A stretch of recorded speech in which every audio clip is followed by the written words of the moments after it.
Halo teman-teman semua, kembali lagi di Smart Money Concepts Indonesia. Kali ini kita akan melanjutkan materi kita di Trading Plan Series. Setelah di materi lalu kita membahas mengenai entry, kali ini kita akan membahas mengenai take profit. Di mana sebaiknya kita menaruh take profit. Di mana sih letak take profit yang ideal itu?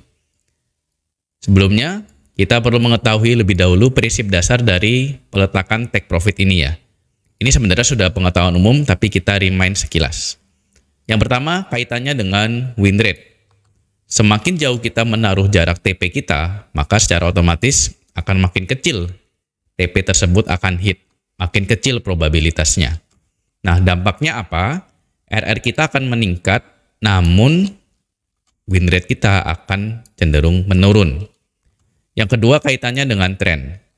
Jika kita mengikuti high time frame trend, maka kita akan lebih berani, lebih masuk akal untuk mengambil jarak TP yang lebih jauh. Ini dua prinsip dasar yang sebetulnya simple, tapi seringkali kita galau dalam menentukan tempat TP. Lalu apa saja jenis-jenis take profit? Yang pertama, take profit berdasarkan fixed R. Ini sebetulnya sudah pernah kita bahas di topik risk management. R merupakan besaran risk yang ditentukan berdasarkan lebar area entry kita ke SL kita. Sebagai contoh seperti ini, jika lebar area kita 6 pips, maksudnya jarak dari titik entry ke titik SL kita itu 6 pips, maka jika kita menentukan 1 R, maka jarak TP dari entry kita itu juga sama, yaitu 6 pips. Begitu pula kalau 3 R menjadi 18 pips, begitu pula kalau 10 R menjadi 60 pips. Nah, apa keunggulan dari jenis take profit ini? Yaitu tentu saja ini sangat mudah untuk dihitung dan juga diterapkan. Jadi benar-benar 1R atau 3R, 5R, dan seterusnya. Sehingga jenis take profit ini termasuk sistematis dan terukur.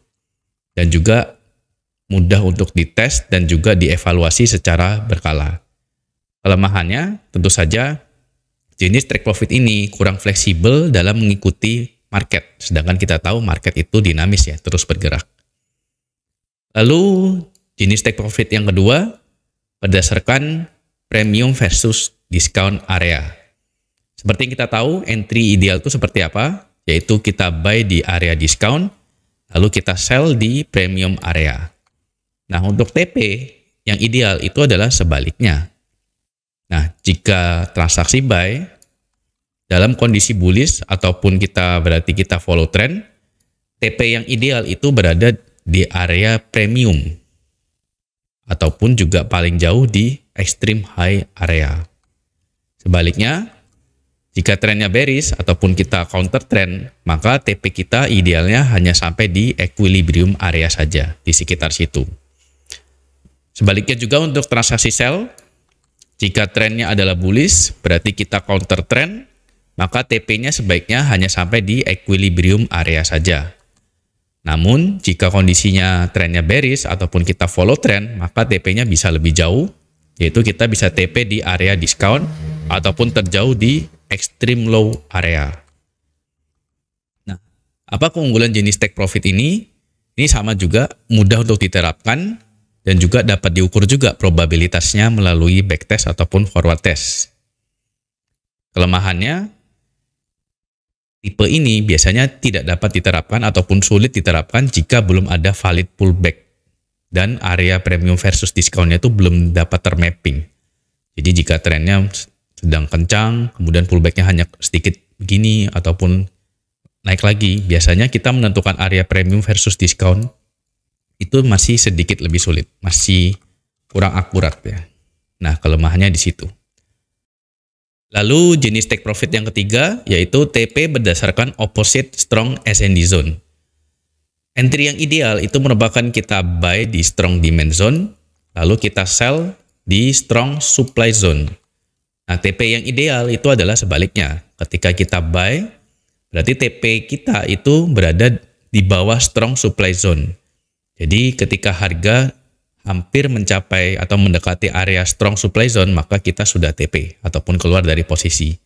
Begitu pula sebaliknya, kalau transaksi sell, maka sebaiknya kita TP itu di atas strong demand zone. Nah, apa itu strong ascending zone? Yaitu sama dengan high quality ascending zone. Tentunya teman-teman masih ingat ya, poin-poin apa saja yang menjadi faktor high quality ascending zone. Nah, keunggulannya apa saja? Ini mudah diterapkan karena strong ascending zone itu mudah untuk dilihat ataupun diidentifikasikan ya, kalau kita sudah terbiasa. Kelemahannya apa? Nah, terkadang kita dapat melihat banyak strong ascending zone ya, yang ascending zone yang terlihat high quality, sehingga seringkali dapat membingungkan ya, kita mau memilih yang mana. Jenis take profit yang keempat yaitu berdasarkan liquidity. Seperti yang kita tahu, liquidity itu merupakan magnet bagi harga yang menarik untuk di-sweep sebelum harga bergerak ke arah sebetulnya. Nah, titik liquidity yang jelas itu biasanya merupakan swing ataupun internal point. Jadi bisa swing high, swing low, ataupun internal high dan internal low. Itu titik liquidity yang jelas untuk take profit ya. Ketika transaksi buy, jika trennya bullish, maka kita follow trend. Maka kita bisa TP di swing high yang terakhir. Begitu pula sebaliknya, jika trennya bearish, maka kita sedang counter trend, maka sebaiknya kita hanya TP di internal high terdekat. Kalau transaksi sell, jika kita sedang berada dalam kondisi bearish, maka kita follow trend, maka kita bisa TP di swing low terakhir. Ini TP jauh ya. Sebaliknya, jika trennya bullish ataupun kita counter trend, maka TP kita dekat-dekat saja, biasanya di internal low terdekat. Nah, apa keunggulan dari jenis take profit ini? Ini mudah diterapkan bila hanya mengikuti aturan basic ataupun baku. Rule ini ya maksudnya ya. Kan ini benar-benar paten. Akan tetapi pada kenyataannya tidak semudah ini ya. Nah, ini menjadi kelemahannya. Seperti yang kita tahu, liquidity itu biasanya subjektif ya, sangat subjektif. Jadi karena tingkat subjektivitasnya tinggi, sehingga terkadang kita ini menjadi kurang mekanikal ataupun kurang konsisten ketika menentukan take profit ini. Dan tentunya jenis ini sedikit kontradiktif dengan jenis take profit yang ketiga tadi, berdasarkan strong ascending zone. Lalu, dalam take profit itu ada dua jenis, yaitu kita mau full close ataupun partial close. Bagi teman-teman yang belum tahu, di MetaTrader kita itu bisa melakukan partial close. Jadi misalkan ketika kita membuka 0,2 lot, nah kita bisa partial close ketika kita sedang running profit, floating profit, kita bisa close sebagian, kita bisa close 50%-nya, 0,1 lotnya bisa kita close. Nah, definisinya apa? Kalau full close, itu berarti kita close semua posisi saat hit TP tertentu. Jadi ya sesimpel entry, misalkan ini SL, transaksi buy, TP di sini, maka ketika harga hit sini, semua posisi di close. Lalu kalau partial close, maka kita hanya close sebagian posisi di titik TP tertentu. Misalkan ini area entry kita, ini transaksi buy, ini SL kita, maka ketika harga mencapai titik sini misalkan, kita hanya close sebagian. Kita berharap harga masih akan lanjut untuk dapat hit TP berikutnya. Ataupun jika harga suatu saat akan berbalik arah SL, maka kita sudah mengurangi risk kita sebagian.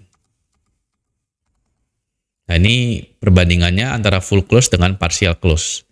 Kalau full close itu biasanya kita murni set and forget ya. Jadi benar-benar entry, SL, TP, dan kita biarkan, kita tinggal lihat hasilnya saja. Kalau partial close itu biasanya kita harus memantau chartnya. Jadi ketika harga sedang floating profit, sudah hit di sini, biasanya kita melakukan partial close secara manual di MetaTrader kita. Untuk full close, itu potensi profitnya fix sejak awal di set ya. Jadi ketika misalkan kita set 3R, ataupun kita berdasarkan strong ascending zone, kita sudah dapat melihat potensi profit kita itu sebesar apa. Sedangkan kalau partial close, ini perhitungannya sedikit lebih rumit ya. Misalkan kita close 50% posisi di titik A, lalu kita close lagi sisanya di titik B, 50%. Kalau ini masih lebih simple. Kadang ada yang melakukan 30%, 70%.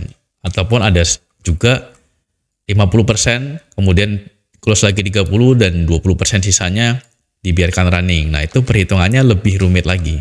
Tidak sesimpel biasanya ya. Ini dia menganut prinsip let the profit run. Jadi filosofinya kalau kita sedang follow trend maka harga itu akan terus bergerak. Dan ini memanfaatkan filosofi itu ya, prinsip itu. Nah, untuk full close ini kita dapat melakukan pembagian lot size di awal ya, dengan TP-nya masing-masing. Jadi misalkan kita entry, kita set entry, kita set SL. Nah, misalkan kita meresikokan risk 1%. Nah, kita bisa membagi risk ini dengan dua posisi. Misalkan kita membagi 0,5 dan 0,5.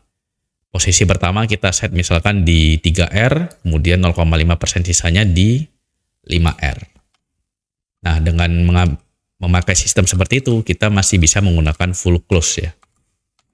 Sama, kita masih dapat melakukan set and forget dan juga full close. Nah, ini sedikit repot di awal, akan tetapi selebihnya kita tenang. Berbeda dengan partial close, saat entry, kita langsung saja entry berdasarkan risk kita. Misalkan kita entry di sini 1%. Nah, kita perlu memantau secara manual. Ketika hit di sini, kita mau close berapa persen. Di sini tentunya emosi menjadi sedikit banyak terlibat ya. Ketika harga bergerak kencang, di sini ada rasa hope. Oh, harga sebaiknya saya hold dulu ataupun saya hanya close sedikit. Nah, ini emosi lebih banyak terlibat di sini. Dan kita tahu emosi itu terkadang menjadi ya teman ataupun musuh di dalam trading ya. Nah, lalu pertanyaannya sebaiknya pakai metode TP yang mana? Jenis yang mana ataupun kita pakai full close, partial close? Nah, ini beberapa faktor yang perlu menjadi pertimbangan kita ya. Yang pertama, kita perlu tahu dulu tipe entry kita itu pakai yang mana? Apakah kita memakai confirmation entry, risk entry, ataupun double confirmation. Biasanya tiap tipe entry itu metode TP-nya juga berbeda. Lalu kita perlu jelas, kita ini trade yang kita ambil ini, kita ini sedang follow trend ataupun counter trend. Follow high time frame trend ataupun counter trend higher time frame ya. Lalu dari sisi RR versus win rate, kita ini nyamannya di mana? Apakah kita nyaman dengan win rate yang rendah namun RR-nya bisa jauh, atau kita tidak nyaman melihat banyak merah-merah? Maka kita cenderung memilih win rate yang lebih tinggi namun RR-nya tidak apa-apa lebih rendah. Nah, ini tiap dari kita, tiap trader itu memiliki style masing-masing dan juga kenyamanan psikologi masing-masing. Maka kita sekali lagi perlu mengenal lebih dalam diri kita ini seperti apa. Tiap dari kita tuh selalu berbeda. Lalu dari sisi fix dan fleksibel TP. Kalau fix itu lebih simpel ya sudah, fix kita mau sekian, ataupun kalau fleksibel itu mengikuti pergerakan di pasar ya, dinamisme pasar market. Nah, ini potensinya lebih besar, namun ya begitu pula sebaliknya terkadang menjadi kurang konsisten. Lalu apakah kita mau set and forget atau kita mau standby di depan chart? Nah, ini kita perlu mengetahui kondisi psikologi kita masing-masing ya. Kita lebih nyaman yang mana? Kita lebih nyaman set, kemudian kita tidak lihat chart supaya kita tidak terganggu psikologis kita dan kita bisa menjalankan aktivitas lain. Atau kita tipenya yang ya nyaman-nyaman saja untuk standby. Nah, ini kita perlu tahu kondisi kita itu sedang di tahap yang mana. Nah, dalam mencari kondisi yang style yang terbaik bagi diri sendiri ini proses ya. Kita perlu menjalani trial and error, kita perlu mencoba dan kemudian gagal, kita coba lagi sampai kita menemukan yang terbaik bagi diri kita. Kita perlu backtest, kemudian kita juga perlu forward test. Dan ketika sudah berjalan pun kita pasti perlu melakukan evaluasi secara berkala. Evaluasi secara berkala ini akan lebih optimal kalau kita melakukan journaling. Jadi kita dapat lebih tahu kita ini performa terbaiknya tuh dengan parameter yang seperti apa sih. Nih ya, ada begitu banyak kombinasi dan probabilitas, jumlahnya tak terbatas. Dari tipe entry dan TP saja itu kemungkinannya dan kombinasinya itu sudah sangat banyak ya. Yang mana yang terbaik? Nah, yang terbaik bagi diri saya belum tentu yang terbaik bagi diri teman-teman. Oleh karena itu, teman-teman perlu mencari jati diri teman-teman. Carilah yang terbaik bagi diri teman-teman sendiri. Dan nikmatilah prosesnya ya.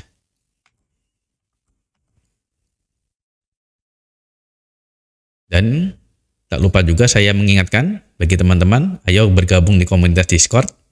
Fasilitasnya ini ya, prioritas reply dari saya, kemudian ada harga khusus untuk SMCI Trading Assistant, kemudian ada juga pembahasan dan mengenai topik dan update terkini ya.